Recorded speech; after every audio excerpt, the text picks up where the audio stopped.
Greetings, greetings, greetings, greetings. Welcome to Juice Champs. We are back with another one, family. Honored to be here. Welcome. Share the live. Make sure you guys share this live. We have a special one tonight. Lashay Taylor and I are thrilled to be here. We welcome Facebook, Instagram, YouTube. And we are thrilled to have the opportunity to bring high-level conversations to the community, family. It's been a tremendous experience, and we can't wait to have the conversation that we're going to have tonight.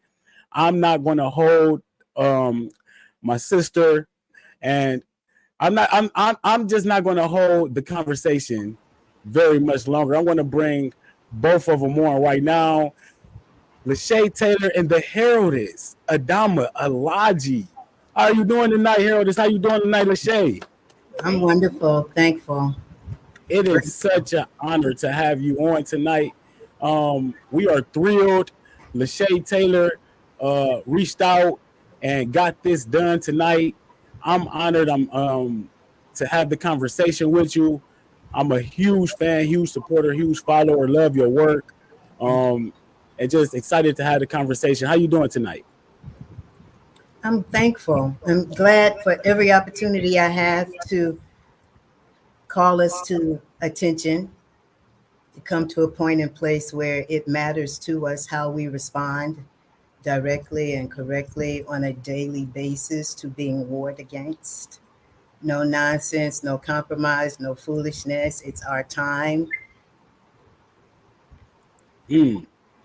Powerful already. Like I was just ready to start listening. You see me, Lashay? How you doing tonight, Lashay? I'm well. That's how it is, though. I became acquainted to heraldist Adama when I watched a vegan linked interview on YouTube, and this was almost like probably 2 years ago, honestly. And for probably like a solid month, I changed my life. Okay. I was just like, I was like, wow. It was just like one of the most impactful things I've ever listened to. Just how you word or how you put into perspective just how, I mean, I always knew how serious it was. But when it's called a genocide, it really is a genocide. And it's just, we don't like calling it what it is. We like to sugarcoat reality because we have to live in it. So it makes us feel more comfortable to not call things what they are. So we just kind of gloss over it and just go through our lives just to not be stressed out about the reality because we feel like there's nothing we can do about it. So we just like, we're apathetic in a sense. And it's like you have a way of taking away that apathy, making us feel like we probably do have more control than we let off and that we need to be. And it starts with us, though, and what we're putting inside of us. So I'm grateful that you're here. I've been actually wanting to like watch an interview or anything with you with Bobby for a while, but I'm glad I get to be a part of it. So definitely. This is going to be one of those experiences. So heraldist Adama, for people who are not aware of you in this community, who follow me and Lashay, if you want to start off by letting them know who you are and the title heraldist. A lot of people probably not familiar with that. What is that all about? Well, I've been doing radio here in Atlanta at WRFG.org 89.3 FM, right, for 24 years, right? I started in 1999 after I closed my restaurant. And so from the content of my messaging, people would begin to call me queen and goddess and priestess and whatnot. And I say, well, Adama is spirit earth mother. But if you must call me something, then refer to me as the heraldess. And to herald a thing, it's like I am trumpeting the establishment of the eternal order, reminding us that we are already in the realm of eternity. It is not something that's coming. It is the actuality and the factuality of what actually is. And dwelling on a planet that is a living paradise, that is under siege, but we are literally spinning in eternity.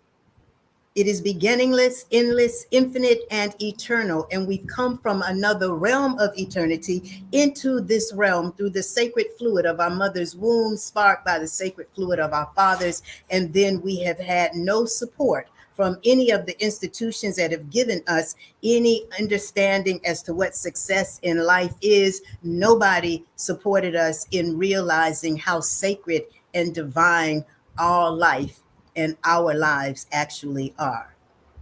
So heraldist is one that I have taken the responsibility to speak to the issues of our liberation, our salvation, our coming to a point and place where we will no longer be complicit, complacent, and co-conspirating with our own cellular oppression, because the methodology of our oppression has been to oppress us at our cellular functioning, and to have been perfectly and divinely designed, perfect and divinely designed by the intelligence of existence that blazes the sun, has the world spinning, is all there is as existence itself, and then we have no respect and no regard for it.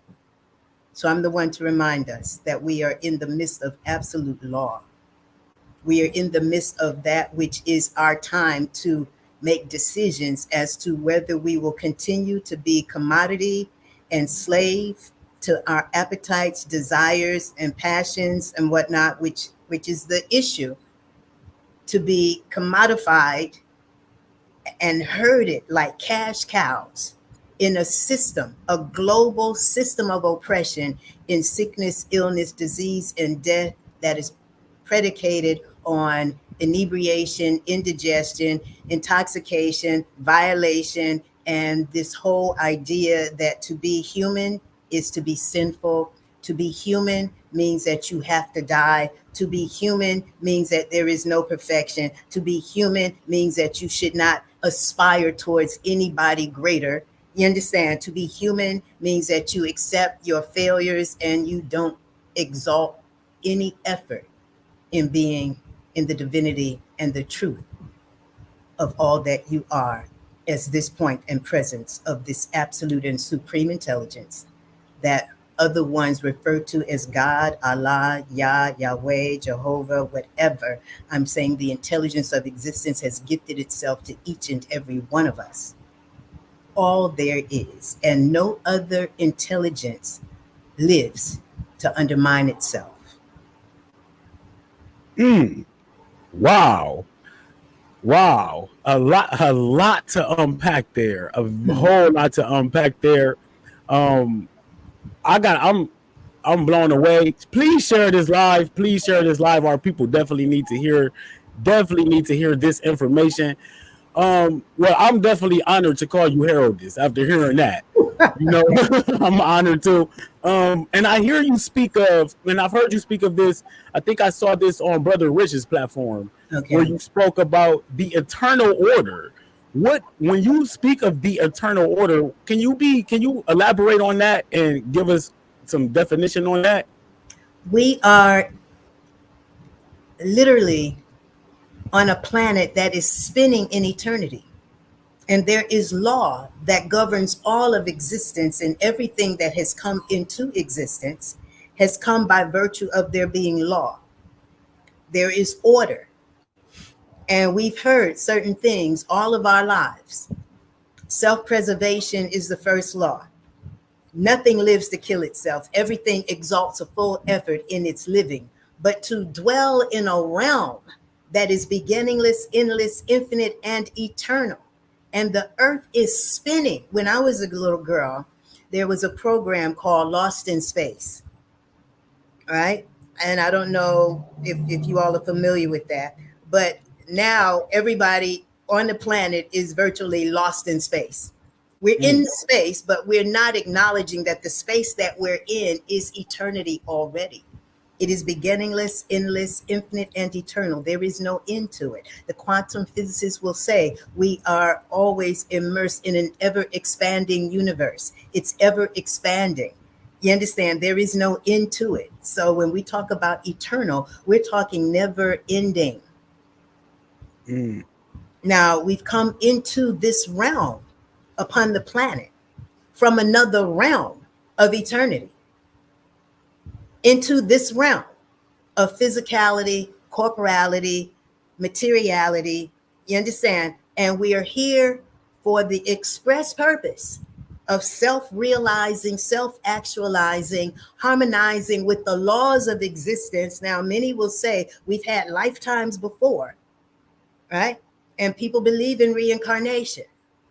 But I'm saying that in this now moment of eternity, where we are literally being played to disregard and disrespect the most sacred gift that we were given, which is life itself, that we're throwing our lives away. We're eating ourselves to death. We're drinking ourselves to death. We're literally wasting our life force and our life currency. You understand? Now, there is no currency greater than the life currency. The life currency is not something that you've been given by men. You understand? I don't care what hue of man, no man created us. No man designed us.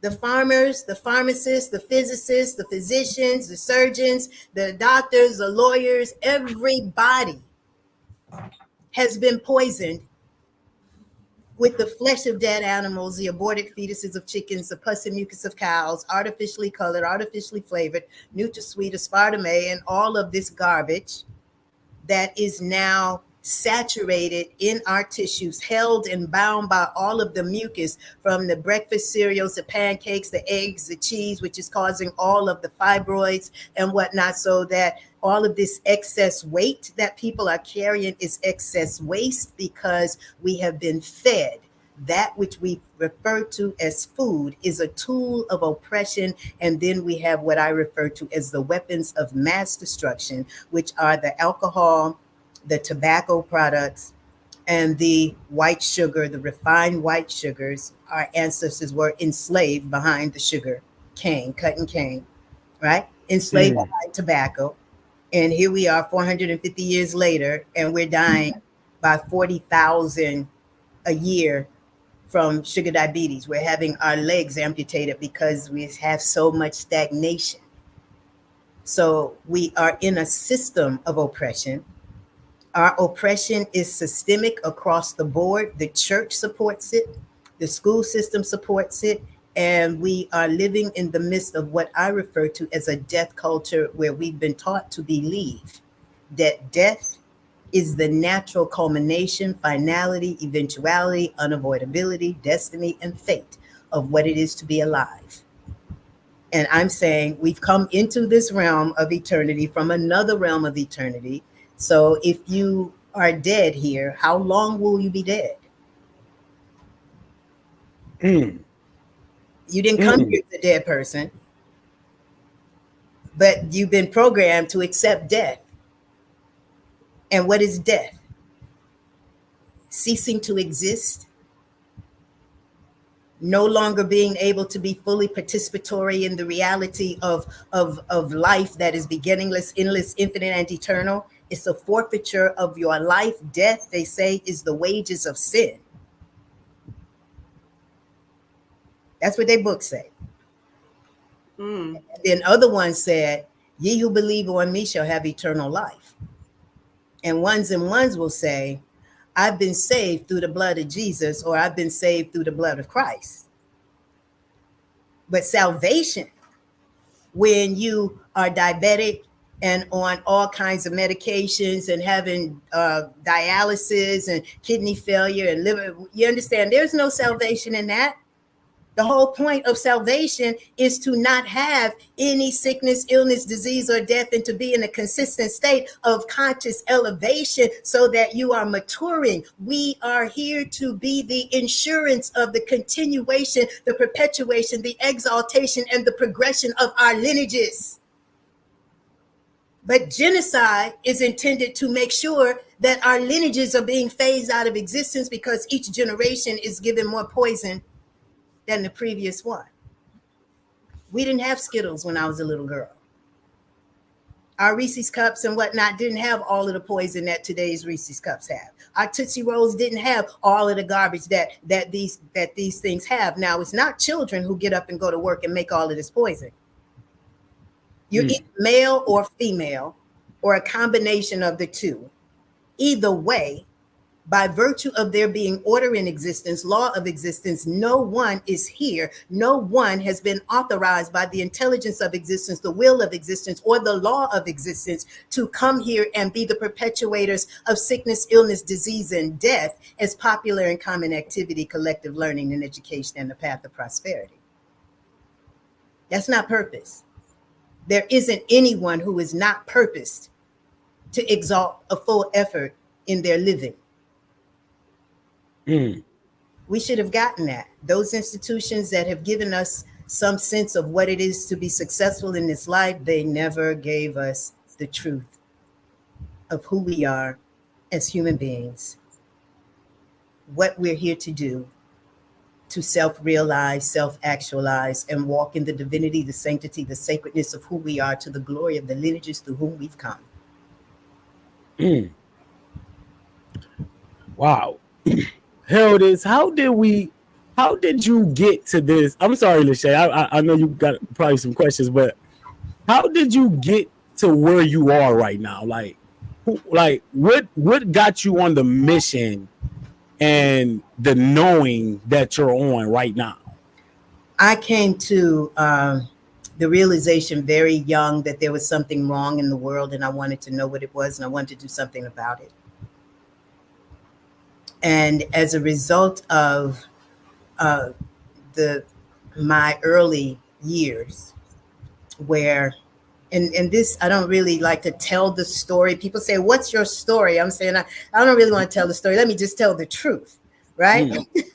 Yeah. But the truth is that commitments were made for my life very young as a result of undergoing open heart surgery at the age of 4, where my mother had not made commitments for my life, and I was the third child conceived. The first two pregnancies were terminated here in Atlanta, and I was conceived on spermicide. So they were really trying not to conceive, but they conceived me. My mother made the appointment to terminate the pregnancy for Monday morning, 8 o'clock. The man here in Atlanta was arrested midnight Sunday night, 8 hours before my scheduled termination. 4 years later, we're in Detroit. I was born here in Atlanta. 4 years later, we're in Detroit, and I'm not well. And my mother's taking me all around, and all of the Jews were running everything in Detroit at that time in terms of the hospitals. And it's like, we don't find anything wrong with her. We don't find anything wrong with her. My mother's like, I know something's wrong with my child. I wasn't growing. I was lethargic. I didn't have the energy of a 4-year-old, right? And we just so happened to move next door to a sister by the name of Dr. Lulabelle Stewart, who was a pediatric cardiologist. She found the murmur. They did exploratory surgery, cut me underwears, my right breast in between my inner thighs and each ankle, sent catheters up to take pictures of the heart, found the hole between the lower chambers, 3 veins going in the wrong directions. I had to have 40 pints of blood transfusion as a 4-year-old. Why would a 4-year-old need 40 pints of blood? Because of the meat, the dairy, the eggs, the chicken, the way that we've been taught to eat. From the school system, we were taught. My parents were college educated. They went to work in pumps and pantyhose and suits and ties. You understand? I wasn't in this projects, all right? But the issue is that coming out of the exploratory surgery, they pumped me up on what was a pediatric form of Ensure or something, Boost that they have now, right? When they did the open heart surgery, the hospital floor caught fire while my chest was open. I went completely blue, brain starved of oxygen for more than 20 minutes. They put me in an oxygen tent. They told my mother, we're sorry, we've lost her. There's nothing that we can do. If she lives, she will be a human vegetable. My mother had to make commitments for my life at this time. And the commitments that my mother made for me, Lord, let my baby live, and I promise you that she will live to do your work. Let my baby live, and I promise you that she will live to do your work. She learned how to pray without ceasing. I am the rock upon which she found her faith. So I grew up listening to this story of her speaking at Women's Day programs and Mother's Day programs and whatnot. And she made commitments to see me through college. And then she would go into the ministry. But 2 years later, Dr. Stewart was dead from leukemia. And this is my first experience of seeing a body and wondering what this death thing is. So I'm 6 now. Dr. Stewart was 42 years old. Mm. And so it created an inner quest as a child to understand what this death thing is. Because in my child mind, if we are the children of God and God doesn't die, why are we dying? Why are the people dying when we're all children of God? Mm. And so from that open heart surgery, I was in and out of hospitals because they never changed my diet. They never changed my diet. At 7, I knew I didn't want to eat the meat. At 7, I was throwing my parents' cigarettes away. At 7, I was throwing their alcohol away. I was writing stories about people coming together and being torn away through this thing called death. I'm just saying I was a different kind of child. I would pray every time the ambulances would run. You understand? I was in and out of hospitals all the time with profuse nosebleeds. So when my parents were divorcing, they said, well, we're divorcing. Who do you want to live with? I really don't want to live with either one of y'all. So they sent me to my grandmother. Love my people now. Don't mistake. I love my family. I love them, but I just couldn't take it. I couldn't take it. Them smoking with the car windows rolled up, and I'm struggling to breathe here. Okay, and so it wasn't until at 11, I'm 11, go to the cemetery in Jacksonville. Look at the cross on the graveyard. In Detroit, you have to ride to the cemetery. South, the cemetery is in the yard of the church. So I go across the street, Mount Carmel Baptist Church, right? And I visit the cemetery because I was still in this perplexing thing about this death thing. Now, before that, I got hit by a car before I left Detroit at 10, right? I was having profuse bleeding, hemorrhaging from the emotional turmoil of not being heard, not being respected as a child, that had the consciousness of knowing that I didn't want to eat meat because I loved animals. I didn't want them smoking and drinking because it was not good. All right, so I had these issues. When I went to that graveyard and looked at the cross and looked at the name and looked at the date, the first date is when they take their first breath. The last date is when they take their last breath. The spirit entered the world, the spirit exited the world, right? The line constitutes the life. The life is constituted by the respiriting. That is your respiration. That is the breath. We are breatharian first. It is the breath and its intelligence that animates us, maintains and sustains us. We never had to have any of this stuff that they call food. Had to have it.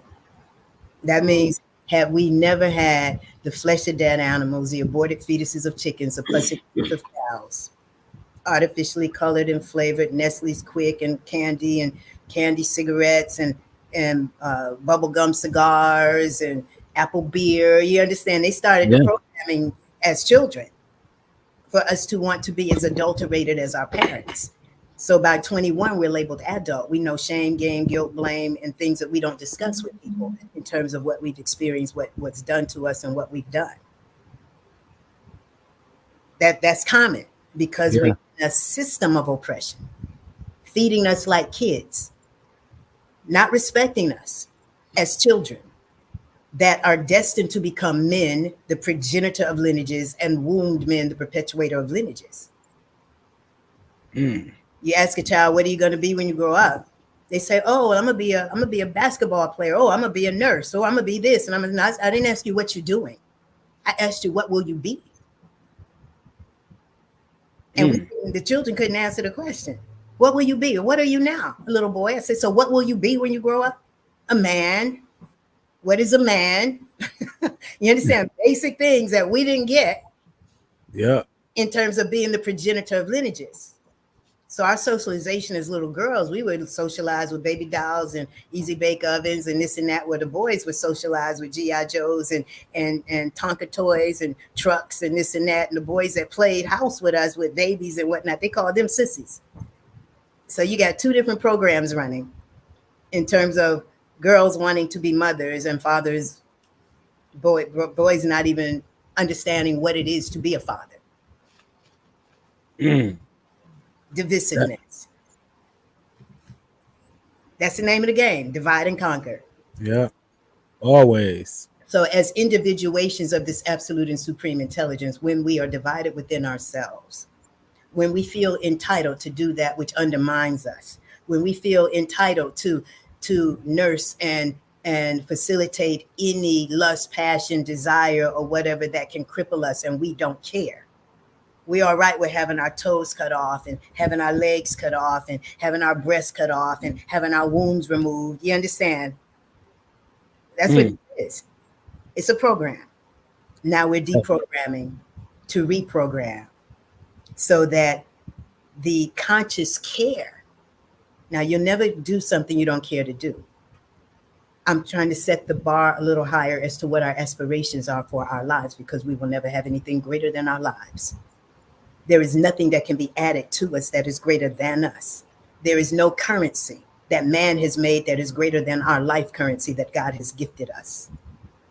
Where we are now, in the midst of the karmic debt of those who have been murderers, liars, thieves, bastardizers, usurpers, capitalizers, capitalists, and all of that. No, our destiny is rising. Our destiny is consciously caring to be completely cleared, cleansed, purified, renewed, rebirthed, regenerated, rejuvenated, revitalized, revivified, so that we stand and walk and emerge as a resurrected people, because these bodies being consecrated and purified will become the temples for the re-enthronement of the true spirits of the living God, Goddess, that is our absolute truth.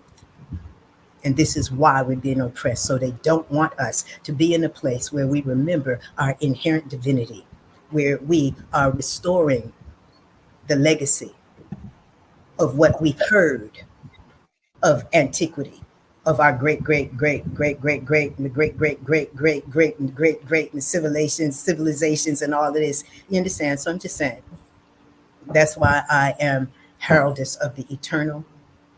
That's why I am voice on behalf of our liberation and our resurrection. That's why I labor every day to make sure that you know that you are worthy and deserving of being cleared and cleansed and purified, so that you walk in the light of the truth of the one that you were born to be on behalf of the lineages to whom you've come. Because when we look at pictures of our great-grandparents and whatnot, they don't have joints and cigarettes and stuff hanging out their lips and pants all sagging and the girls' legs are wide open. I'm just saying, we're in the freaking toilet. It's time for us to raise up. And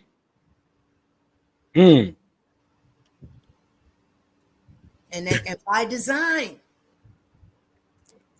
So the methodology of our oppression, to turn our bloodstream into sewage. The spirit is charged upon the blood. The blood being charged with violation of violated beings invites violation into our experience. We were told, thou shalt not kill. If thou shalt not kill, then thou shalt not eat of the flesh of that which has been killed. But when you have the rot of pigs and cows and turkeys and chicken and the aborted fetuses of chickens and ostrich and alligators and crocodiles. See, people eat all kinds of things all over the world. But when your blood bears that violation, then there's no real salvation. That is the path of adulteration. That is the path that ends in death. And I'm saying we should not be dying here. We are these points of an absolute and supreme intelligence that is beginningless, endless, infinite, and eternal. It beats our heart. It breeds us. We have always and already experienced such degrees of liberation or salvation from depths of the rape and the violation and the alcoholism and the abandonment and whatnot. And I'm just saying is that we are here to serve and exalt life, to live in the fullness of our birthright, our inheritance, and the promises of our Creator, that we should have the abundance of anything and all things. But when you have forgotten your parentage, and this is what they call, when they call you a bastard child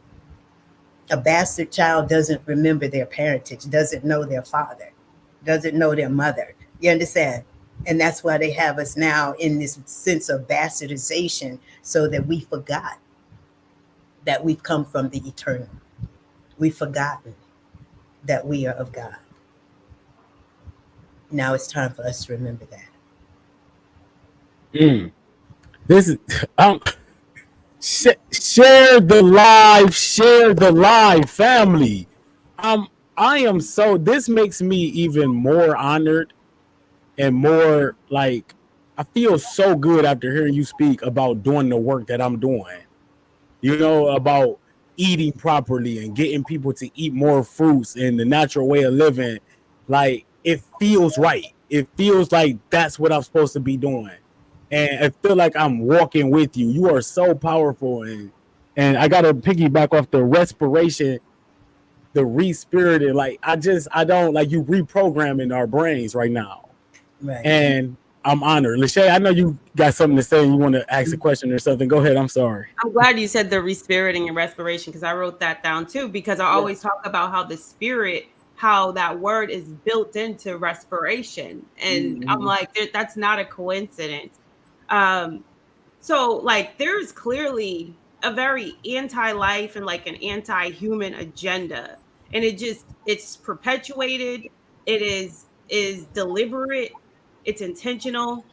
There's this day-to-day deliberate programming. It's like they work nonstop, 24/7, like every hour, every minute, every second. There is this agenda to bombard us with this anti-life and anti-human agenda. So for me, like, it begs the question, like, what or who are we facing here? Like, is this just the like low frequency human beings, or are these like otherworldly beings? I just feel like the programming runs so deep and it runs so patiently at the same time. It like thousands and thousands of years since the inception of like the Catholic Church, Christianity, because you have brought up the death culture aspect of it. So for me, that makes me think like what a lot of our people believe is that Christ died on a cross for our sins. That's like death culture almost, and like that's like worshiping death almost, like, oh, he died for us. So it's like we don't appreciate life more than we appreciate death. It's like we're so programmed on a deep level to our religious, because you know they try to take religion and make it like a replacement of our spirits and our spirituality. It's like a program, so to speak. So that program was deliberately put into our culture, our community, wiped our culture, wiped what and who we were as human beings, as divine human beings, before the colonization and the bastardization and the rape and the pillaging and all of that. And then interjected a new program of religion backed by this death culture of dying for our sins. And it's just something that we truly believe in. It just makes me think like, who or what is like, why? Like, it's just, why so anti-human? And it's not even just anti-human, it's anti-life. But see, this is the epitome of the stupidity. You understand? And that's why I refuse to call it white supremacy, because there is no supremacy in whiteness. There is no supremacy in stupidity. There's no supremacy in murdering, killing, raping, bastardizing, usurping, colonizing. You understand? This is the evidence of severe insecurity and fear. All right. Now, the issue is that these ones and those ones, they know that there is law that governs, and they know their time is up. They're pushing the agenda. There were those when I was a child in school, there were those who were said to be on a world conquering rampage. Right? So I was in Paris speaking at the 21st Century Global Spiritual Leadership and Wellness Conference, the end of May. And I didn't do the regular tourism type of thing, but to see this huge monument to Napoleon and all of the towns and townships and places that he had conquered. Huge monument. And I remembered that this is part of the world conquerors, conquering the world. What makes you want to conquer the world? What makes you think that there is some virtue that you gain from being murderers, from being liars, from being deceivers? So we need to really focus on the reality that there is absolute law that governs our life. And the fulfillment of the law is absolute love. And love is the harmony of truth. That we all, every order of existence, dwells by virtue of the presence of this absolute and supreme intelligence that is beginningless, endless, infinite, and eternal. We are all that. There is only one self. Myself, yourself, himself, itself, herself. We are all these points of the presence of this absolute and supreme intelligence. Now, there is no winning when you are in violation of yourself. Right? There's no winning when you are warring against the whole of humanity, Mother Earth, Mother Nature, and whatnot. You understand? Because there is absolute law. What you do unto others will be done unto you. I am emphasizing the responsibility that we have to clear, cleanse, and purify our bodies, because we have the violation of violated beings charged on our blood. We have the alcohol and the tobacco, and these people have been permeating and penetrating us in every atom and every cell of our being with pesticides, herbicides, antibiotics, hormones, blue lake dye, and this is where all of the cancer is coming from. We don't want to focus on them. We want to focus on this absolute and supreme intelligence that allows us to be completely cleared, cleansed, purified, edified, sanctified, you understand, renewed, rebirth, regenerated, rejuvenated, because the end of that is coming. It's death. And I'm like, okay, why are y'all continuing to build so much and you're killing everybody? Who's going to be in these condos? Why are you, you understand? It's like just the nature of insanity that you continue to do the same thing you've been doing. You are ignoring the writing that is on the wall.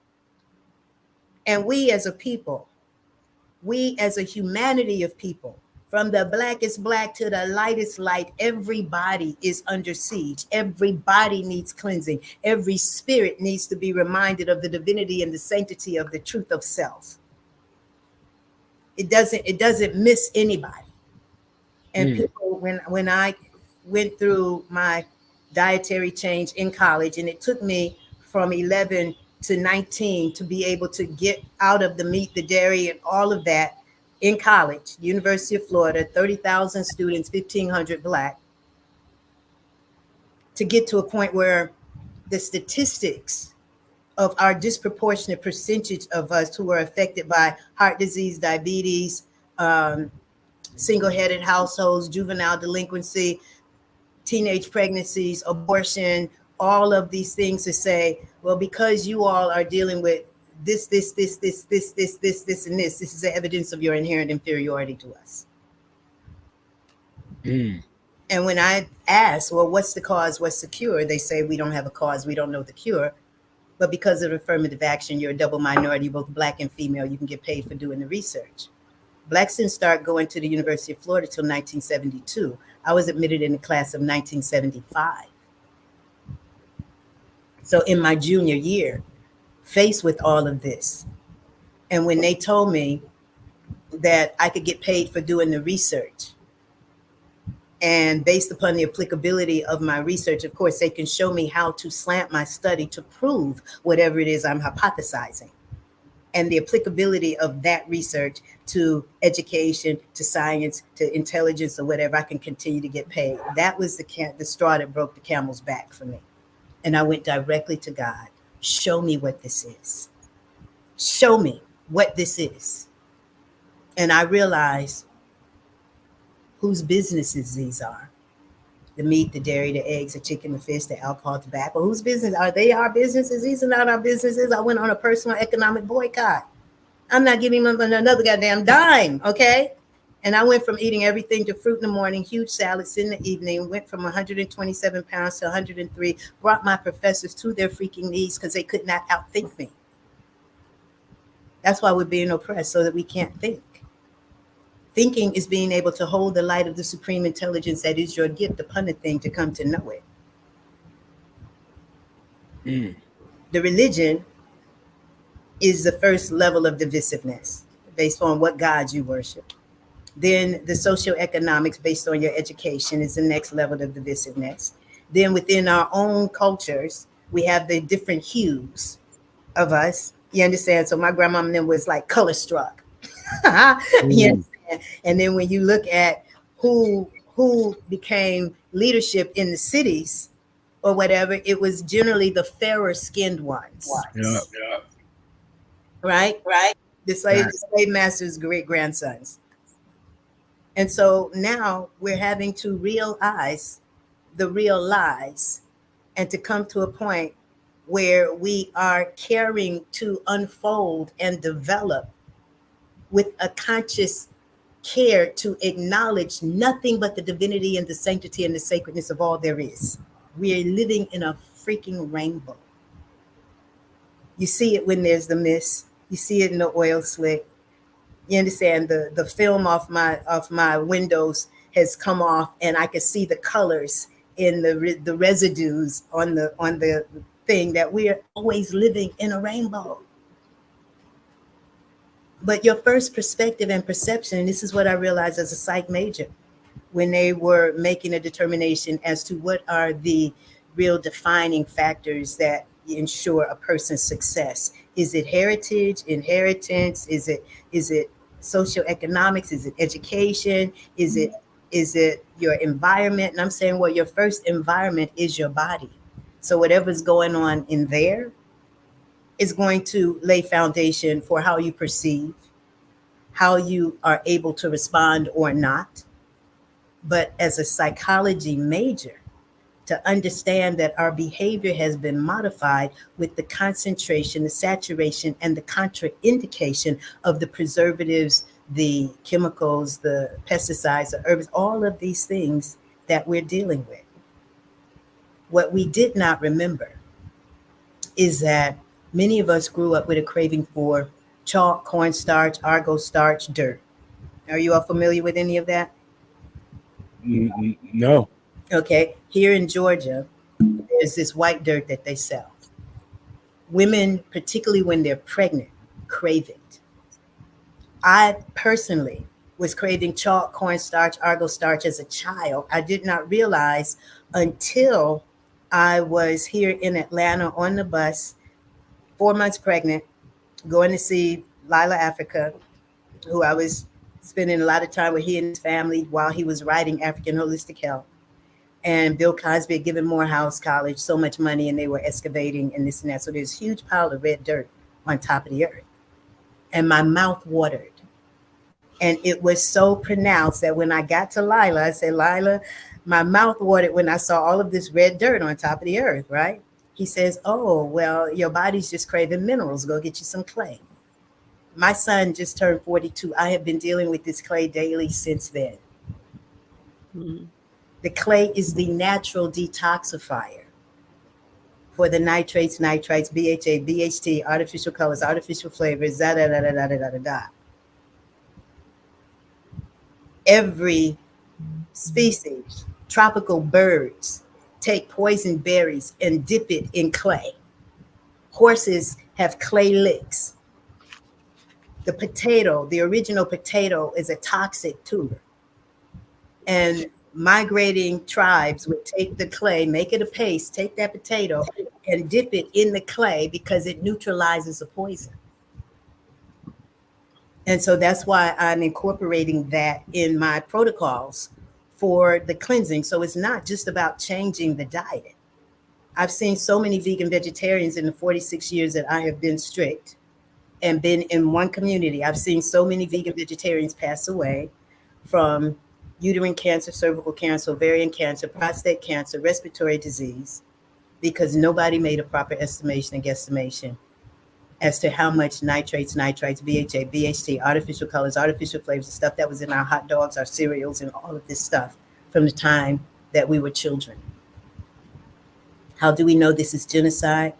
Because the intention of the genocide, just like we see with Israel and the Palestinians, is to kill the children. Mm. Mm. Abortion has become the number one killer of us as a people. So how do we respond? Our first level of response, when you realize that you're being warred against, is to do nothing to undermine your cells. Your second response is to do everything you possibly can, as intensely, intentionally, deliberately, as long as you possibly can, to be completely cleared, cleansed, purified, renewed, rebirthed, regenerated, rejuvenated, revitalized, revivified, and restored in the light of the truth of the supreme intelligence that you are, as this living, loving, potent, and immortal point of the presence of that which we refer to as God, that I refer to as the intelligence of existence. Mm. A lot to unpack there too, and I want to start off with the. I definitely want to get into the clay, but out of all of the things that we facing, like spiritual warfare, everything that's coming at us as a people, like religion, the foods, the misinformation. What do you think is like the number one thing? Like what's like? So, is it the food that we should start with? Is it the diet change? Like, where do we start at? You start in remembering that we are under divisiveness. So if you're calling yourself Muslim, if you're calling yourself Hebrew, if you're calling yourself Christian, if you're calling yourself Black, if you're calling yourself Moor, that is divisiveness. Refer to yourself as an intelligence of existence. That cuts the chase, because what? The whole thing was divisiveness. Right now, as an intelligence of existence, you're perfectly and divinely designed. You're not designed for any of that garbage that they call food, which is why everybody who's been consuming it for all of this time are having issues. Mm-hmm. Our bodies are perfectly and divinely designed. We are breatharian first. Everyone has to breathe. It is the breath that is the animating, maintaining, sustaining force of our lives. Our bodies are 80% water, like the earth is 80% water. So we're reconstituting the body to being 80% water, highly charged, mineralized water, not 80% mucus and sludge and rot of carcass and all of this garbage. Mm. So the issue is remembering the divinity, the sanctity, and the sacredness of yourself, accepting it. So we each are charged upon this cross that is the skeleton. Can you get out of this alive? That's our point. You understand? So that I am presence that we each are, that we each can affirm for ourselves. I am that I am. Who do they say you are? I am that I am. But there's an integrity that is with the I am that we each are. And that integrity as a being exalts a full effort in its living. It understands the oneness of all there is. So we're changing our mind, but it will not stick if you don't clean that blood. You understand? Now, mind you, the whole oppression is to turn the blood into sludge, sewage. You've got the rot of pigs, cows, turkeys, chicken, alcohol, tobacco, reefer. You've got all these vaping places and hookah and all of this. And I'm just saying, who in the hell just licensed you to be able to just freaking undermine people? But that's the system in which we're living. That you have the right to kill yourself by any ways and any means necessary. Because it's genocide the entire time. So our coming to this place and space where you're not feeding the body now. You're cleansing and you're fueling. Mm-hmm. You're creating greater oxygenation, hydration, mineralization. We were taught that we're supposed to have all this protein. It's all this excess protein and that rot of all of this stuff that's causing all this cancer and all of these tumors, where the body is so intelligent, it's isolating so much of these things. It's becoming cysts and tumors throughout the body and becoming cancerous because of the acidity. So oxygenation, hydration, mineralization to create the alkalization that is facilitative of cellular repair, regeneration, rejuvenation, revitalization, consciousness expansion. But you can't do it until you bring the clay into it, because just changing the diet doesn't get those chemicals out of your system. And then what's happening with a lot of people is that they change the diet, they lose weight, and then all of a sudden everything is going to hell. The skin is breaking out, they feel lethargic, they feel bad. That's because they did nothing to open up the channels of elimination so that the toxins that were being loosened up could get out, and they're recirculating in the system. So let me ask you this. So for somebody like myself, who I came from 268 pounds, drugs, alcoholism, and literally all I did is I really just stopped drinking and started eating fruits and stuff.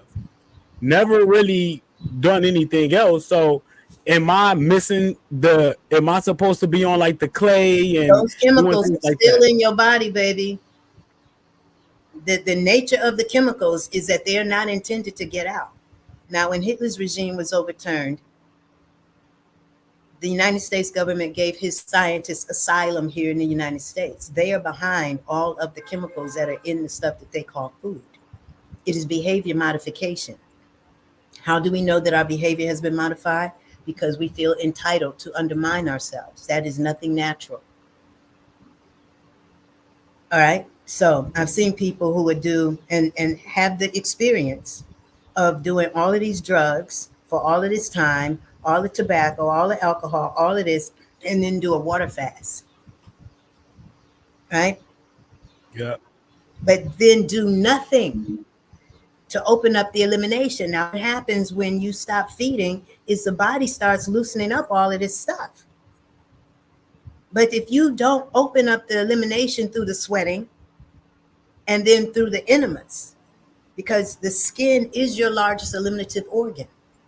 So we have to sweat from head to toe. The lymph system has, you understand, you got to stimulate it and whatnot. It's not just good enough to go and work out, because you're working all those poisons back right into the muscles.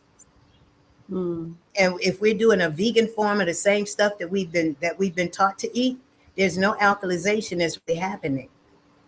If you go from eating a lot of meat and to eating a lot of nuts and sprouted breads and hummus and all of this other stuff, you are not getting the cleansing. Yes, you will lose weight, but you are not really getting to the root of the cleansing, nor the fullness of the consciousness that is available to us. See, the intelligence of existence does not need a book to communicate with us. That which we refer to as God never needed a book to communicate with us. The people need books to communicate and whatnot because the body is clogged. When you think about all the pancakes. Now, when I was a child, you take flour and water, it makes paste. So the flour and water, pancakes, waffles, breads, biscuits, pastas, pastries, flour and water, right? Processed cereals. So you go from eating Captain Crunch to having kashi. You go from eating Aunt Jemima's and Mrs. Butterworth to having buckwheat pancakes and pure maple syrup for breakfast. You're not cleansing. The body is going to try to cleanse because you're not eating meat, dairy, eggs, chicken, and fish. But the organisms, the parasites, the bacteria, the viruses are still with you. So the clay helps to bring that out, the enemas. So people say, well, sister, if you've been strict vegetarian for 46 years and you've been off of potatoes and yams and rice and beans and all of this for 20 years, then why do you still do these enemas and the clay and all of this? I say, because I'm still brushing my teeth and I'm still bathing. It's a psych to have us think that we could brush our teeth and bathe the outside and then do nothing but put junk down your throat that's going to settle in your trunk and move throughout your body, holding waste. And then brothers be like, and sisters too, well, I just can't think about putting something up my behind. I said, well, you shouldn't have put all that garbage down your throat.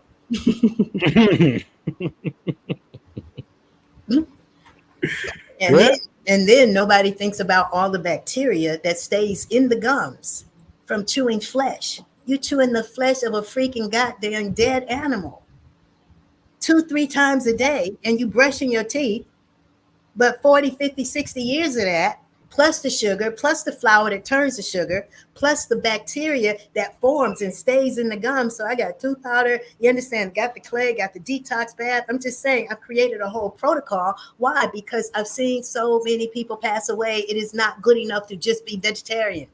It's not good enough to be vegan. It is necessary for us to accept the perfect and divine functioning of our bodies, and we will apply ourselves wholeheartedly to becoming liberated beings. Men, the progenitor of lineages, and wombed men, the perpetuator of lineages. We're sons and daughters and grandsons and granddaughters and great-grandsons and great-granddaughters and great-great-great and the great-great-great-great-great-great-great-great-great-great-great. You understand? So greatness is already there. You understand? But they be having you talk about, oh, nigga, you ain't in. You understand? We are our own worst enemies.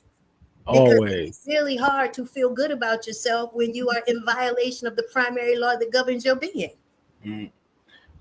I say that all the time. I say that's why people feel bad, because we know what we're doing to ourselves. But we believe in death. That's the lie. We believe in death. And I'm saying that we should not be dying. Every atom and every cell of your being should regenerate.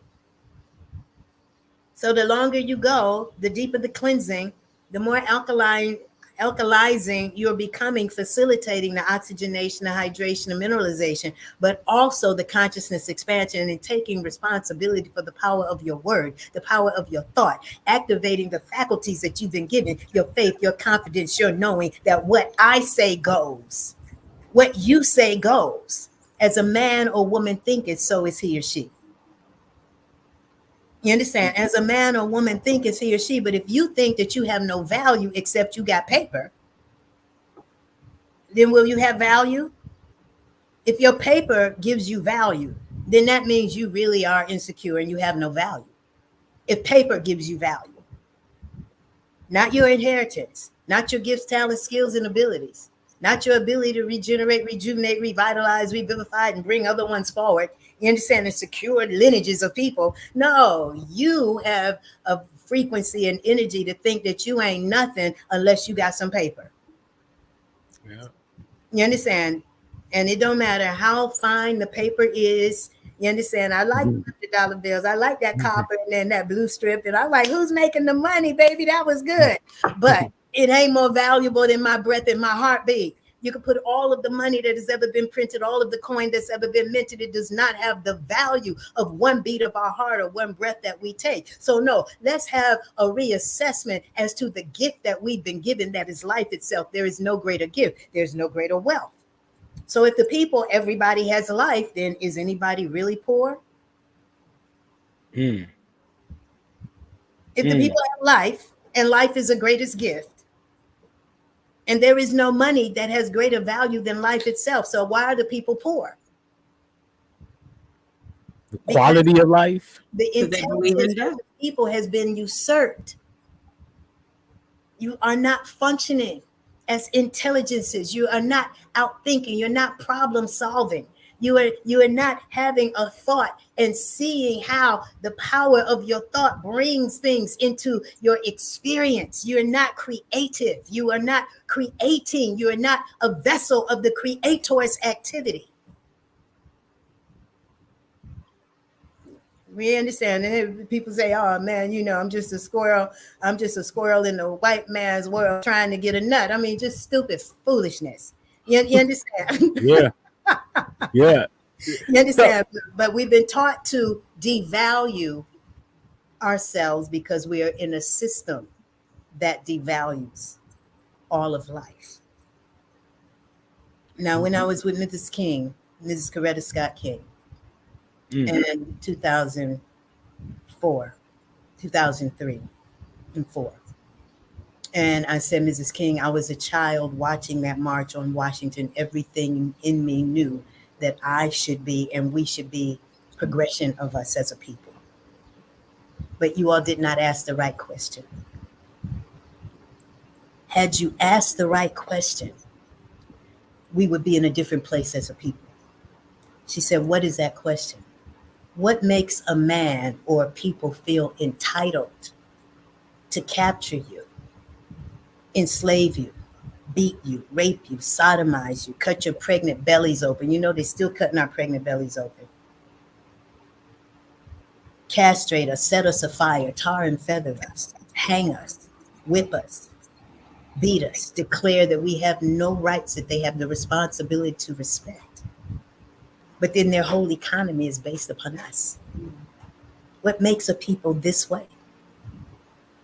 And I said, they're that way because their blood burns hot with the rot of pigs and cows and turkeys and chicken and hens and quail and alligator and monkey brain and all of the stuff that enslavers and whatnot have been consuming. Then you put the alcohol on top of it, and then the sugar on top of that, and then the pus and the mucus from the eggs and the cheese and the breads and the pastas and the pastries and the... You can't get a right thought. There's no supremacy anywhere in that mix. Ooh. And then we feed like that. We're not designed for it. It's not fueling our bodies, it's creating congestion and constipation. So most of my clients who have been diagnosed with this thing that they call cancer have been severely constipated most of their lives because their days always started with oatmeal, turkey bacon, eggs. You understand? Mm-hmm. So that there's no water, no fiber moving through that colon. That's why we do the enemas daily. And even you get to a point where you're drinking the clay, it's pulling and loosening anything that's inorganic, viral bacteria, but then you're getting it out. You're losing the gut. Your mind is opening up. You understand? So how did I get to this? Is the consistency of knocking, asking, seeking, praying, consciously caring to love God with my whole body, heart, mind, life, and soul. But I made a commitment at 20. Let me live to make a difference in this world, and let me not live at all. But I refuse to be enslaved. I refuse to live for the next 40, 50, 60 years working for a freaking dollar, trading men like you trade shoes, and watching everybody around me die, and I can't do anything about it. So our commitments will carry us. And just because I made that commitment at 20 does not mean that I have not consistently recommitted and recommitted and recommitted and recommitted and recommitted. Because people gave their blood for me. People prayed for me. As a child, they had no idea who I was or who I could be. They gave their blood to me. And we have all come through blood sacrifice of our mothers and the fluids of our fathers. And then we have no regard and no respect for how to walk in this life, how to be upright, how to have high ethic and morality, how to come to a point and place where we remember the divinity, the sanctity, and the sacredness of our lives. To be under the auspices, to create a direct connect with our angels, our guides, our guardians, our ancients, and to function under the auspices of our souls. That's what liberation looks like. It don't look like we just making more money doing stupid shit stuff. I get it. The majority of the people are doing stuff don't even need to be done. How can you have a company that produces products that's marketed all over the world that absolutely has nothing nutritious in it? Nothing. And it is consumed more than water. And then we hail these people up as if they've created something great. And so, no, I'm calling a boycott of the death industries. We, as these living, loving, intelligent, potent, and immortal points of an absolute and supreme intelligence, can no longer support our own demise, kill our children, be a detriment to ourselves, and then think we don't deserve to die.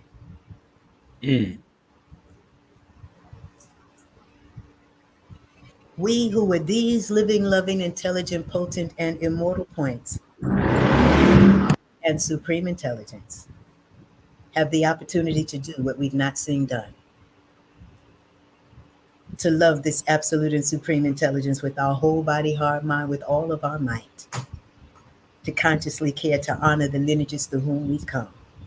To invoke and call forth the greatness of the lineages. Because the liberation at the cellular level, mind you, the methodology of oppression has been to oppress our cellular functioning by turning the bloodstream into sewage. The spirit is charged upon the blood. Whatever the condition of the blood is going to lay foundation for the condition of the thought, the condition of the spirit. That's going to lay foundation for the choices that we make. The choices that we make consistently over time is going to give evidence as to who and what we actually serve.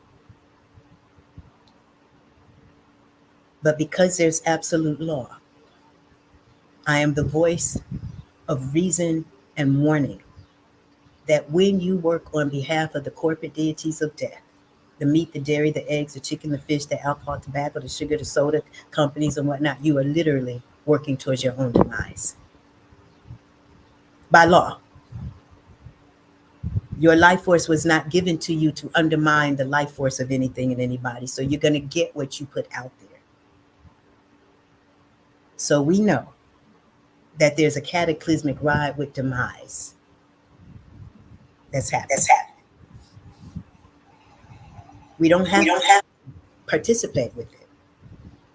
So the clearing, the cleansing, the consecration, the purification, the commitments. Let us be committed to clearing, cleansing, consecrating. Let us consciously care to be in a place where we're not talking about egotism and vanity. You understand? We're not talking about, peace, God. You understand all of this slapping back and forth and thinking that we look like we conscious, but then you can't take care of your children. You don't have faith. You understand? You have no creativity. You've not committed to that which is beating your heart and breathing you. Oh, well, she can go and get, she can go get assistance. I've heard all kinds of stuff out here behind those who supposedly so conscious. And I'm saying, no, the roach is conscious. The water bugs are conscious. Everything is conscious enough to love its life. So when you turn the lights on, they're going to scatter. That's a fact. That's a fact.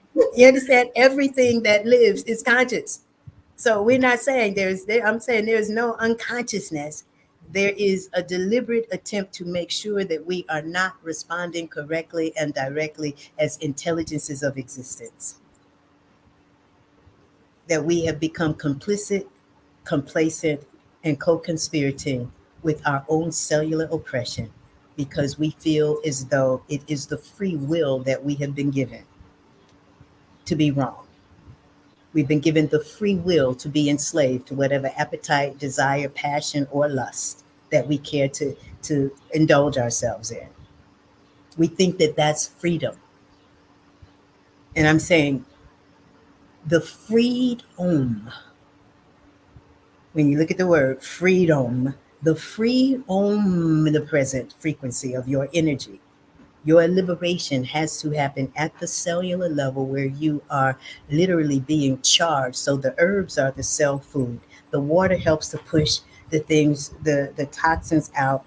We're taking the enemas, pulling and loosening up all of the stuff that's literally now impacted upon the wall of the intestines. And we're getting it out daily. It's a ritual. We have habits.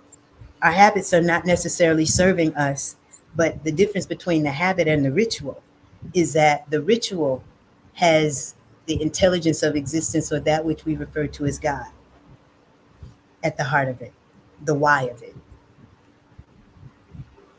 We've been socialized to get up, get out, get up, get out, get up, get out, get up, get out, get up, get out, get up, get out, get up, get out, get up, get out. You understand?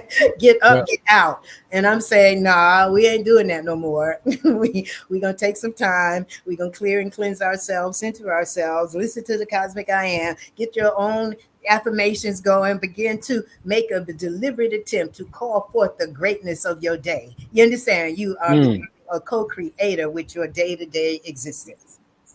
Rejoicing in the blessedness of your being, realizing you'll never have anything greater than yourself, and now you are completely committed to being in the greatness of the one self that is God as your reality.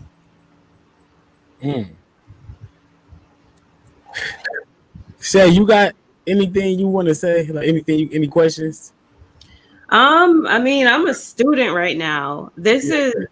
I'm just in like absorbing it all. I'm gonna have to watch the replay. I actually got up really quick because I ended up investing in her protocol while I'm doing this watermelon, and I have started doing the enemas, and I just kind of wanted to show everybody. I don't know if they can even see because it's so bright. But you know, these are the clays. This is a detoxification bath clay. I got 2 packs of these.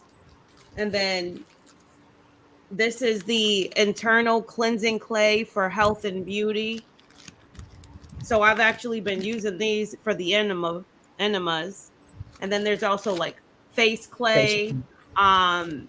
So, you know, it's real. Like this is real. Like we don't only want to sit here and listen to this and be like, yup, she's right. This is powerful. This is deep.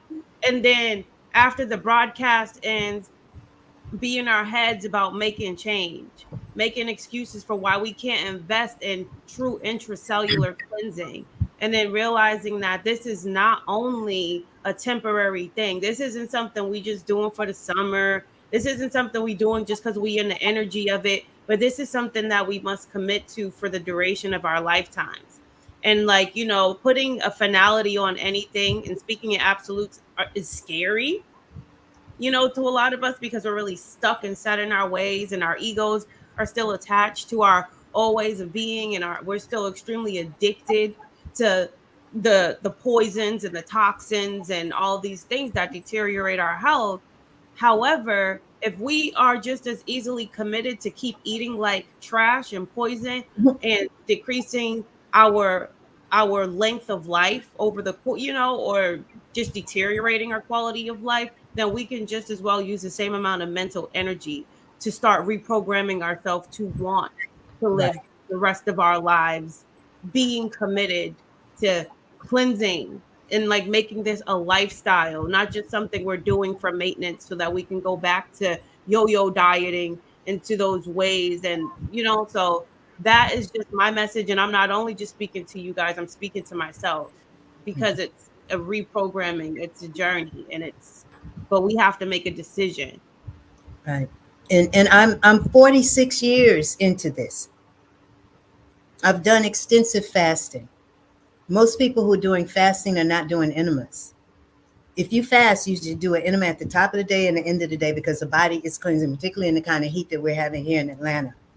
That basically your body is so intelligent. And this is what we have to really realize.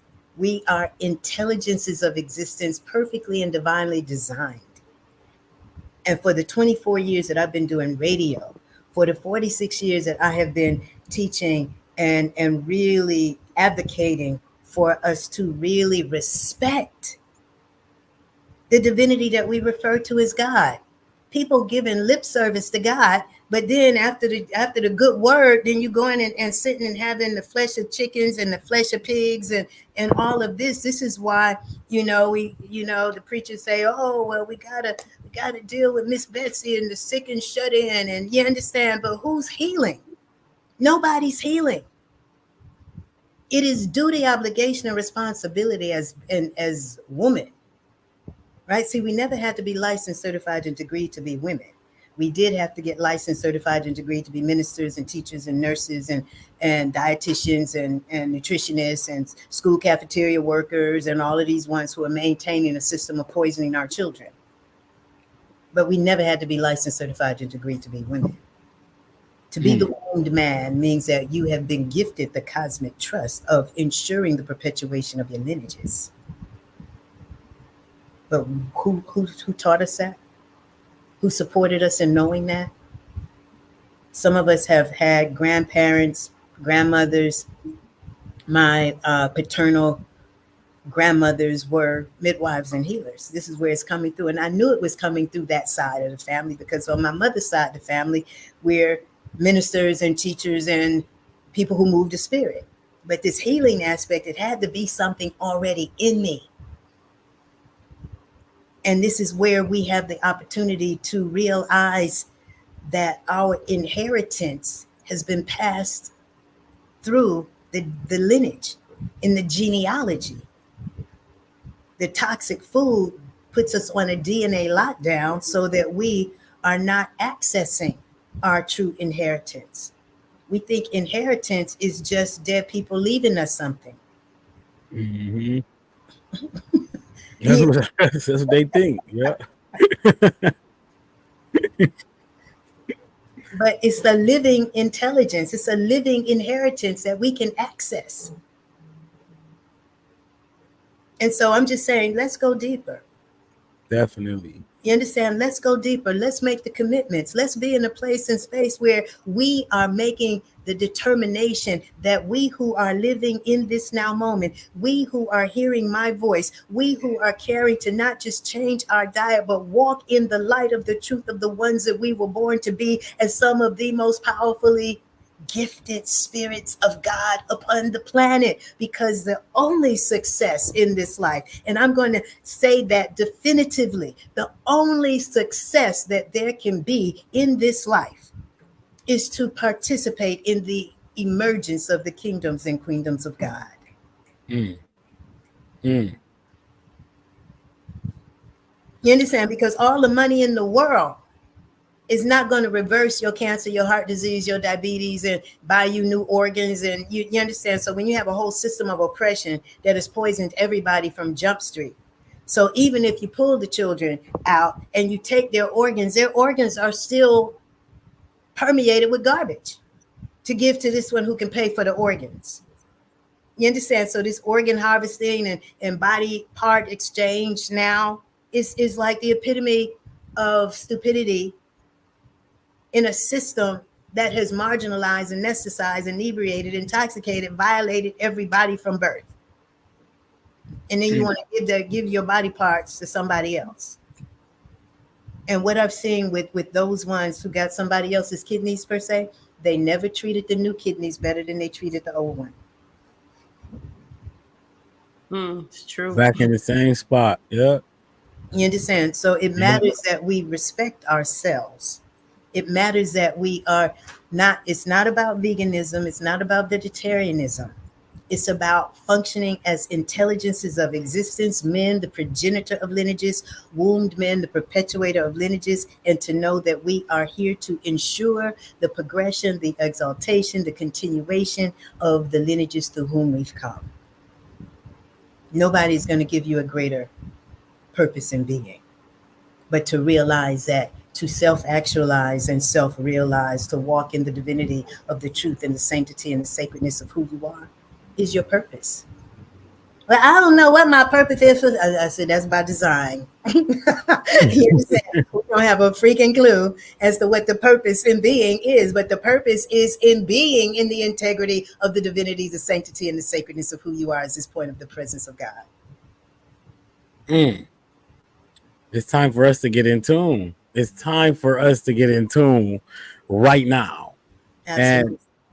And where okay, let's talk about the clay, because it's been a talk in the discussion heavy with the enemas and things. Where can they find your clay? And let's talk about what's it like a normal day for you when you get up from start to finish. You know, I get lost in the sauce with that. but getting that clay water going, Yeah. putting, opening up the new distilled, we dealing with distilled water, right? Why? Because it has nothing in it. All right. Put some in a heating kettle, heat it up, put some in a blender, blend it up with the clay water and whatnot. Take that to the bathroom, do those enemas. All right. Now, the clay, because I've been doing this clay for so long, those of you who've never done it, I'm saying you got to make sure those bowels are moving first thing in the morning. It's best, because we're not trying to make the exchange the enema for the bowel movement. We want the bowels to move and then the clay water to pull and cleanse after the bowels have moved, because there's still so much residue and impaction upon the colon wall. You understand? So the way that I'm living is a little different from what I'm prescribing for ones and ones who are just getting started. Okay. You understand? But Indeed. to make the bowels move with the clay water and the salt, if they don't move, right? Himalayan salt, pink salt, Celtic salt, Epsom salt, baking soda, all of those things will alkalize the system and create a cellular release.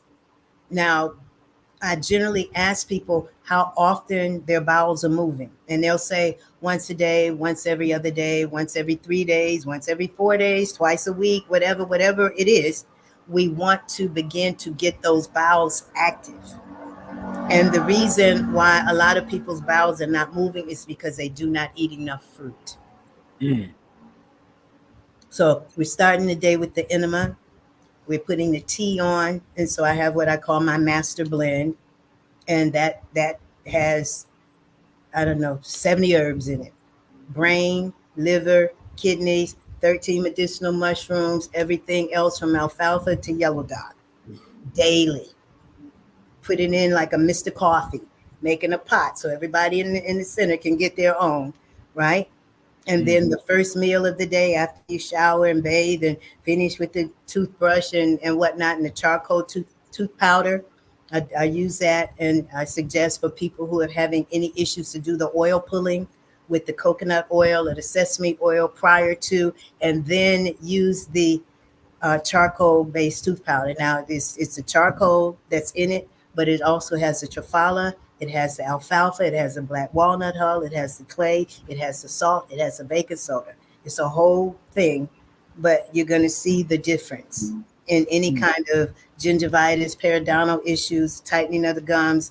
If you have had cavities, any kind of sister came in today, said that somebody referred her because they wanted to give her what they call it, where they take a root canal, and she didn't want to do that. They just pack that hole or whatever with the internal cleansing clay. It absorbs all of the bacteria and whatnot. It puts you in a place where you are able to really get through the pain and you can begin to really revitalize yourself and your cells. Right after the tea, and I light my candles. You may see I have candles burning in the back here. I have some on the other side of the altar, and that's where I'm lighting my prayers every day. People say, "Oh, well, do you meditate?" I say, "Well, I'm in meditation all the time, but I'm a praying sister." You understand? I'm speaking things. I'm saying things. I'm not just sitting back and being quiet, even though I get quiet. I talk so much. Adama speaks. I've been speaking for almost 50 years. So when I'm not speaking, I'm quiet. Indeed. Right? But then to really be in a place where I don't open until 1 o'clock. Because when you work for yourself, and this is my second enterprise, right? But people who can get up and go to work, and then at the end of the day, they finished. When you work for yourself, that's not the case. You understand? So I don't open until 1 o'clock. And every day is a different day. But by 1 o'clock, I generally have my rituals done. My enemas, my dressing, whatever, and I'm taking my first calls or returning texts and whatnot. But I am, and I tell people, this is not a hobby for me. You understand? I don't have any other reason to be on the planet. There's nothing going on here that I'm excited about except seeing us rise as a resurrected people. There is nothing that matters to me except seeing us cleared and cleansed and purified, renewed, rebirthed, regenerated, rejuvenated, revitalized, revivified, so that all of those ones who have come before us, all of those ones who we have benefited from their realizations, their revelations, their epiphanies, their intellectual, we are utilizing it so that we have a more direct connect to the light of the truth of who we are. Whether we call it Sabi, whether we call it Dr. Blair, whether we call it doesn't matter. You understand? Because there have always been ones and ones who have been serving life, always been ones and ones who've been giving of their lives. But we have not really acknowledged the ones through whom we've come. We see all of these other ones, but what about the ones through whom you've come? They say, "Oh, well, just claim it in the name of Jesus." I say, "No, I'm claiming it in the name of the ones through whom I've come." On behalf of the lineages through whom we have come, on behalf of the lineages that we represent, on behalf of all orders of existence, on behalf of Mother Earth, on behalf of Mother Nature, on behalf of the restoration, the reconciliation, the repopulation of all of the vanquished species. You understand? See, if the people were vaporized from the planet and we return to the planet another 100 years, do you know that Mother Earth would not have missed a beat? She does not need us. The quicker we get off the planet, the better, as far as she's concerned. You understand what I'm saying? And her creatures deserve their liberation, okay? What is liberation? Get these people off of me, honey. You understand? How y'all gonna just be so so ill and wicked and nasty and disregarding and disrespectful? I'm giving you absolutely everything I provide for you, and the only thing you giving me is filth. Ain't no mom in her right mind gonna stand for that. You remember how Marvin Gaye's daddy told him, I brought you here, I'm gonna take you out. That's how That's what's going on. That's what's going on. That's how life is. We brought you here, we gonna take you out. And then you ain't got sense enough to exalt a full effort in your living. You foolish enough to be killing yourself, then have at it.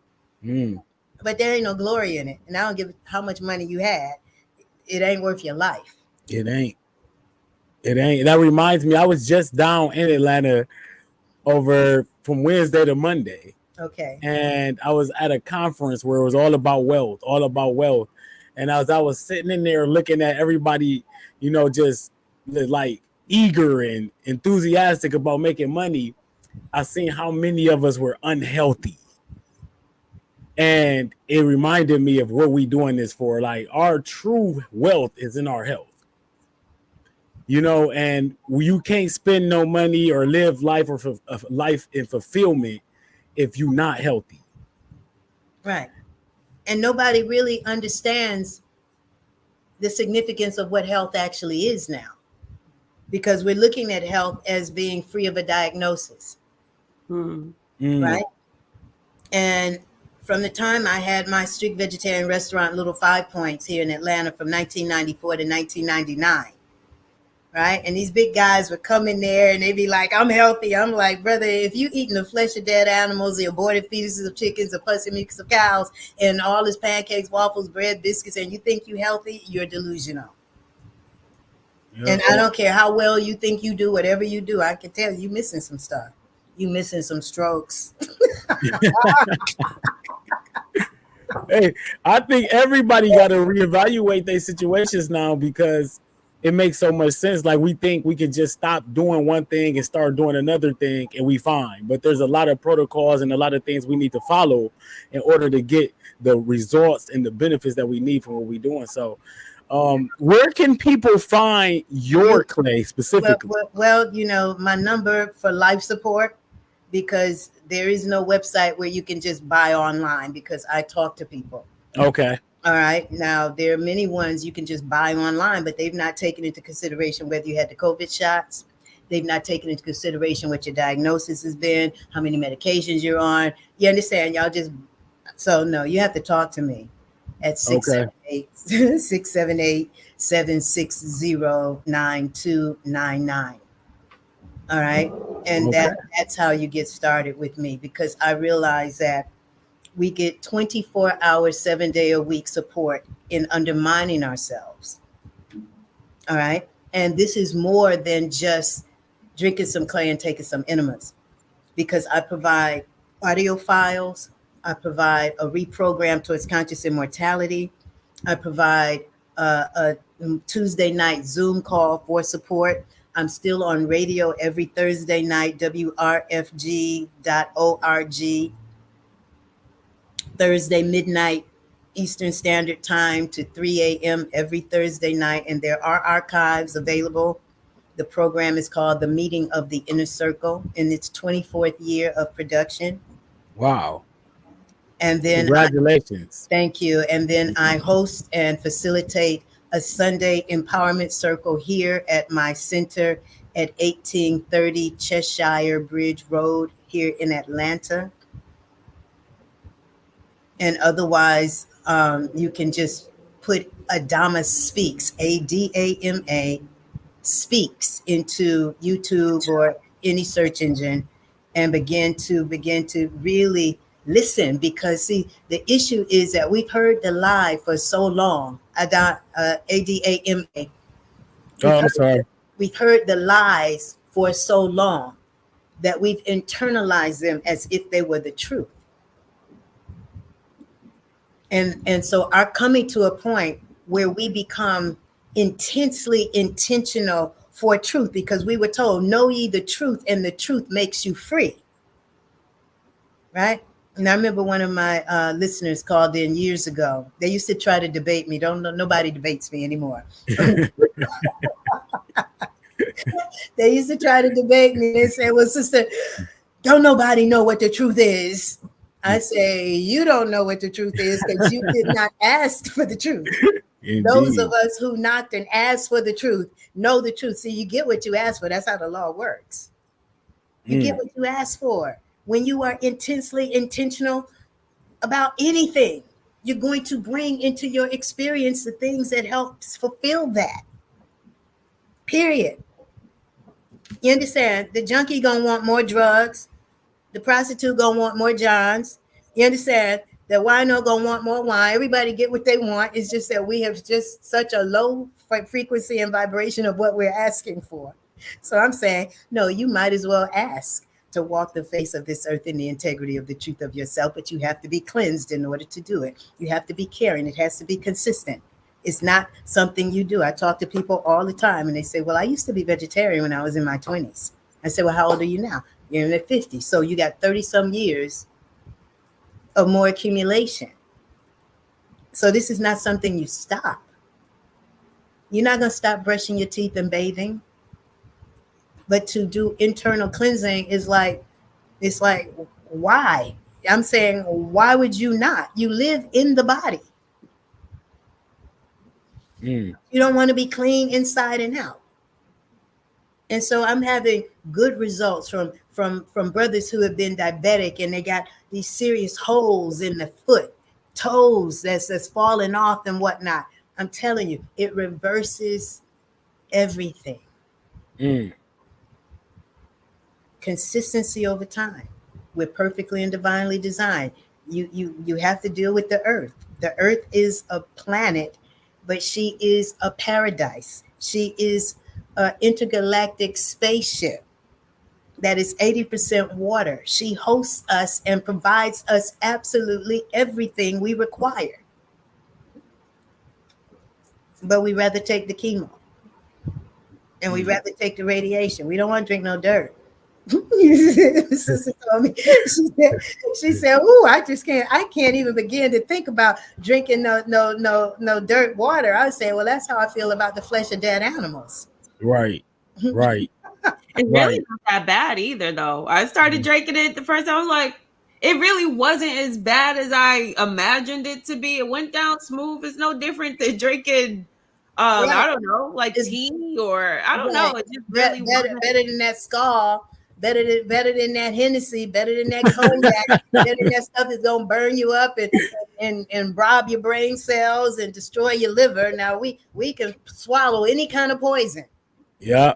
Well, you understand, but that's how we know our behavior has been modified. Yeah. You reach for death before you reach for life. Because the viability of the earth is, you understand? So the viability of the soil is what makes the fruit and the vegetation viable. But this clay is coming from deep within the earth. It is not surface dirt. So it has the high iron content. Iron is the mineral that the liver, as the major organ of detoxification, requires. But it is magnetic. And it's going to pull and loosen and help dissolve those fibroids, those tumors, those cysts, those boils, whatever. I'm just saying, at this particular point, let's reverence and worship our Creator in honoring the greatest gift that we each have been given, which is ourselves. And I can imagine, just like anything else, it's very important where you and who you getting your clay from. Well, I don't know a lot of people who are doing clay. I've talked to one brother in California who showed me a picture of some red clay that he got. I don't know what the difference is, but if it's clay, if it's really clay, then it should still have some real viable things. Now, there is always the thing about the energetics. You understand? See, there are a lot of people handling a lot of things. Yeah. You don't know nothing about these people. Yeah. Anything when you go into a vegan restaurant or vegetarian or go to places to eat, you don't know nothing about these people and their energetics and who's serving you and what they're doing and how, you understand? You don't know anything about it. But we are definitely influenced by that which is colorless, odorless, tasteless, invisible. Doesn't mean it's not there. You know, so with the frequency of the energy that I walk in and walk as, you understand? And the place, when people come into my place, they be like, wow, I could feel, they're feeling the frequency of the energy because we've got years of prayers that have been prayed throughout this place. All of our drum circles, all of our praying. We have a Sunday empowerment circle, all of the gratitude and the thanksgiving that's been expressed here. You understand? So it matters that, what I've found is that a lot of times people who have heard that video, they went on Amazon and tried to order the clay, right? They didn't call me. So they didn't get all of what they could have gotten had they called me. Because it's not just about the clay, and it's not just about getting the burdock and yellow dock and the sarsaparilla and a few herbs that I named. But this is how the system works us, so that we don't want to go directly to the person. We want to sidestep. We want to go over here because we think that we can do the same thing that they're saying. Mm-hmm. There is no way possible that you can do exactly what I'm saying without me saying it to you. Facts. Well, this has been. Oh, go ahead, Lashay. Go ahead, please.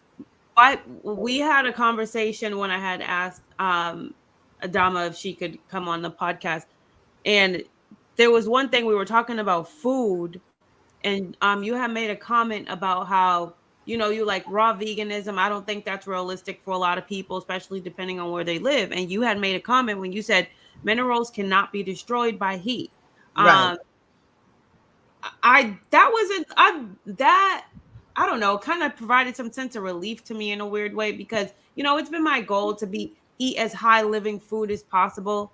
But in the wintertime, I live in New England and Massachusetts.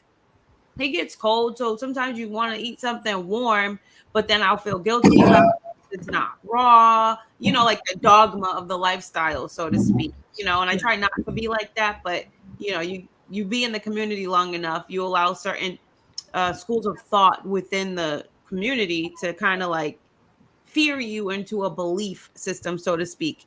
Anyways, if you could just like expound on that. I know it's getting late. I don't want to drag this on too long, but like just the minerals can't be destroyed by heat. Right. And that's why the tea is so powerful. You understand? So you're not you understand? So what are you doing? You're steeping the tea in extremely hot water. Some people would have you boil the roots and this and that and the other. So how could it be medicinal? How could it help you if the minerals are going to be destroyed with the heat? Mm-hmm. So your iron, your calcium, your phosphorus, your manganese, your silica, all of these things are not destroyed. Your phytonutrients, the sea moss, the bladderwrack, the nettles, the oat straw, all of these things. So the real cell food is in the herbs and the sea vegetables. Now, the sea vegetables do the same thing as the plants do. They oxygenate. That deep chlorophyll and whatnot. So we're oxygenating the cells.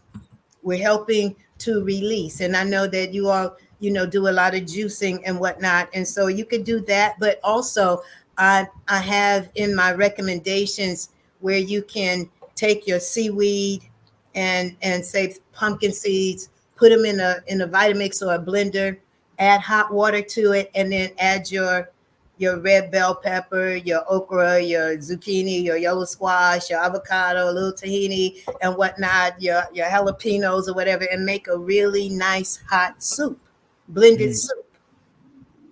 Or you could do your green drinks with your watercress, your dandelion, your spinach, your whatever, with apple juice or apples and some dulse and an avocado. You understand? To have a green drink. The juices are fine, but the issue is we want that fiber and water to move through the colon. I had one brother who did a lot of juicing. I don't know what his objective was, but his teeth started falling out. And he was a more mature man. But you understand? But see, this is the thing, is that we don't necessarily know how to nullify the bacteria that stays in the gums from whatever we're consuming. All right, so I am really expounding and really getting us to realize that the herbs, the sea vegetables, the dulse, the kelp, the sea moss, the bladderwrack, and the medicinal herbs are where our real nutrients are coming from. People are into this chickpeas and quinoa and avocado. I'm saying, yeah, but it's not cleansing. How do you start your day? You want to start your day to give your digestive system a reboot. So we're starting our day by initiating the cleansing, the alkalization, doing the enemas, drinking the tea, and then the first meal of the day is fresh fruit. Not a smoothie, fresh fruit. You eat your fill of one fruit. So today I had a ton of cherries. Yesterday, you understand? And so it could be grapes, it could be apples, it could be cantaloupe, it could be whatever, but to give our digestive system a reboot, because see, this is where the foundation of the oppression comes, in your inability to digest what it is you're consuming, because your digestion is directly related to your ability to make right inferences of thought. Wow. You're right, plant-based charity. This is very good. Heraldist, you've been magnificent tonight. Our people really need this information. I'm gonna give you the floor before we get up out of here for the night. And I want you to tell the people where to follow you at, where to get in contact with you at, and say whatever you want to the people before we get up out of here for the night. Okay, very good. Yes. And so I am impassioned about you coming to a point and place where you realize that you will never have anything greater than who and what you already are, but naked. That there were those who sacrificed. And though they may not have been giving you all of what you require, because we are in a system of oppression, but we do not have to participate with it. Come to this place and space within your own centeredness, in your own heart, that you care, and speak it to yourself. I will live to make a difference in this world. I will live to honor and glorify the lineages through whom I've come. I am worthy and deserving of my clearing, my purification, my renewal, my realignment with the divinity and the sanctity and the sacredness of the all that I am, as this point of the presence of this absolute and supreme intelligence that is beginningless, endless, infinite, and eternal. Your best way to communicate with me is 678-760-9299.